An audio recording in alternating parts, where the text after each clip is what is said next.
ഇങ്ങനെ തൊലി കറുത്ത പഴം കഴിക്കാൻ മടിയുള്ളവരുണ്ടോ? എങ്കിൽ അവർക്കായിട്ടൊരു അടിപൊളി ഡിഷ് ഉണ്ടാക്കാം.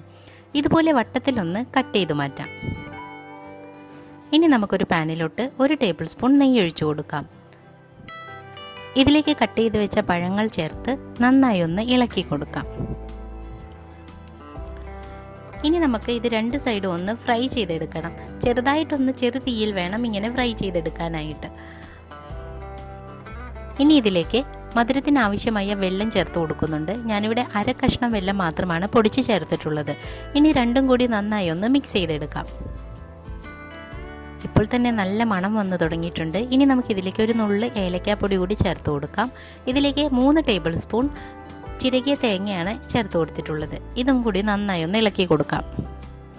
തേങ്ങ നന്നായി ഒന്ന് മിക്സായി വന്നിട്ടുണ്ട്. ഇനി നമുക്കിതിലേക്ക് ഒരു 1/2 കപ്പ് തേങ്ങാപ്പാലാണ് ഞാൻ ചേർത്ത് കൊടുത്തിട്ടുള്ളത്. നന്നായി മിക്സ് ചെയ്ത് ഇനി ഇതൊന്ന് നമുക്ക് വറ്റിച്ചെടുക്കാം. അങ്ങനെ 2-3 മിനിറ്റിൽ തന്നെ നമ്മളുടെ പഴം നന്നായി ഇതുപോലെ ഒന്ന് കുറുകി വന്നിട്ടുണ്ട്. ഇനി നിങ്ങളുടെ കയ്യിലും പഴുത്ത പഴമുണ്ടെങ്കിൽ ഇതുപോലെ ഒന്ന് ട്രൈ ചെയ്ത് നോക്കൂ. കളയേണ്ട ആവശ്യമില്ല. എല്ലാവർക്കും ഈ ഡിഷ് തീർച്ചയായും ഇഷ്ടമാവും.